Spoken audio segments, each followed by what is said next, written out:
ಹೇಳಿ. ಇದು ಕಾವೇರಿ ನದಿ. ಇಲ್ಲಿ ತಮಿಳುನಾಡಲ್ಲಿ ಇಲ್ಲಿ ಕಲ್ಲಣೆ ಗ್ರ್ಯಾಂಟ್ ಅಣೆಕಟ್ಟು ಕೇಳಿಬಿಟ್ಟಿದ್ದೀರಾ? ಇಲ್ಲಿ ಒಂದು ಸೆಪರೇಟ್ ಆಗುತ್ತೆ.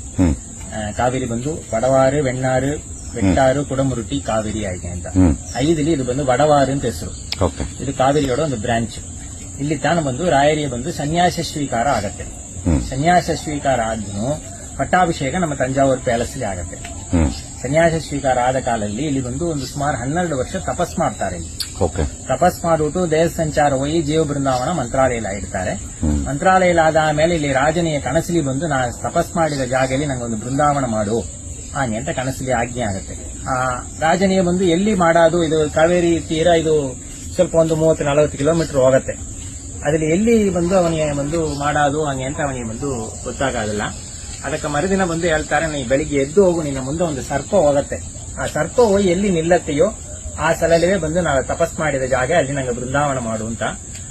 ಆ ಸರ್ಪ ಬಂದು ಈ ಬೃಂದಾವನ ಇರೋ ಸ್ಥಳದಲ್ಲಿ ಬಂದು ಇದಾಗತ್ತೆ. ಅಲ್ಲಿ ಬಂದು ರಾಜ ಬಂದು ಬೃಂದಾವನ ಪ್ರದರ್ಶನ ಮಾಡ್ತಾನೆ. ಇದು ಬಂದು ಇವತ್ತು ಇಲ್ಲಿ ಬಂದು ರಾಯರು ತಪಸ್ ಮಾಡ್ತಾ ಇದ್ದಾರೆ. ಬೃಂದಾವನ ಮೇಲ್ಕಡೆ ಬಂದು ಓಪನ್ ಇದೆ, ಮಳೆ ಗಾಳಿ ಚಳಿ ಎಲ್ಲ ಅದರಿಂದ ತಪಸ್ ಮಾಡ್ತಾ ಇದ್ದಾರೆ. Thank you sir. ಕರ್ನಾಟಕದಲ್ಲಿ ಎಷ್ಟೋ ಜನಕ್ಕೆ ರಾಯರ